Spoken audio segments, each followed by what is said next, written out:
امام مالک رضی اللہ تعالیٰ عنہ جن کا تقوی اور ورع تو پوری دنیا جانتی ہے. حضرت امام مالک 40 سال مدینے میں رہے.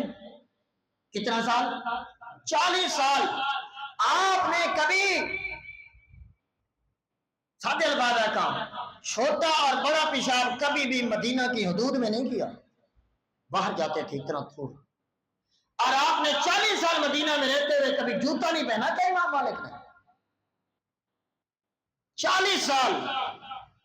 ارے بھائی سمجھو زندگی ہے. ابھی بھی آپ جنت البقیع میں آرام فرما ہے. اور امام مالک نے 40 سال حضور کی قبر انور کے سامنے بیٹھ کے حدیث پڑھائی. دنیا کے سارے علماء فرماتے ہیں قال قال رسول اللہ صلی اللہ علیہ وسلم. پتہ امام مالک کیا فرماتے؟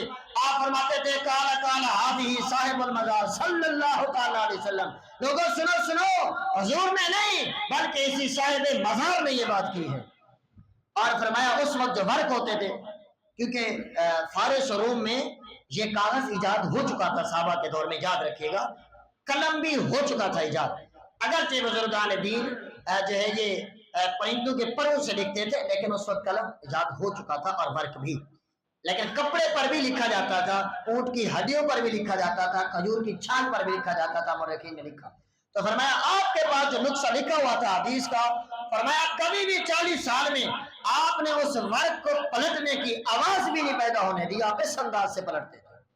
ایک بار نا امام مالک جا رہے تھے ایک شخص کے ساتھ، رستے میں مہمان تھا آپ کا. کہنے لگا امام مالک یہ بتا حضور کی فلاں حدیث کیسے ہے؟ فرمایا امام والے غصے ہو گئے. فرمایا خدا کی قسم آج اگر تو میرا مہمان نہ ہوتا نا میں تجھے یہی کوڑے مارتا. یہ بتا بھلا راستے میں کوئی ادب ہے حضور کا کون پوچھنا؟ فرمایا جنہیں گھر جن لوگوں میں نے دسی. جب آپ گھر آئے نا تو کہنے لگا حضور میں نے آپ سے حدیث پوچھنی ہے. آپ نے اپنی نوکرانی کو بلایا، فرمایا کہ وہ میرا حدیث والے تخت کو جلدی کرو غسل دو. غسل دیا گیا. آپ نے فرمایا میرا جبہ لے آؤ. آپ نے خود غسل فرمایا، اپنے جبے کو خوشبو لگائی، جبہ پہنا، آگے اس ممبر کے اوپر بیٹھے، ممبر کو بھی خوشبو لگائی گئی، حضور پر درود پڑا. فرمایا اے شخص اب مجھ سے حضور کا فرمان پوچھ.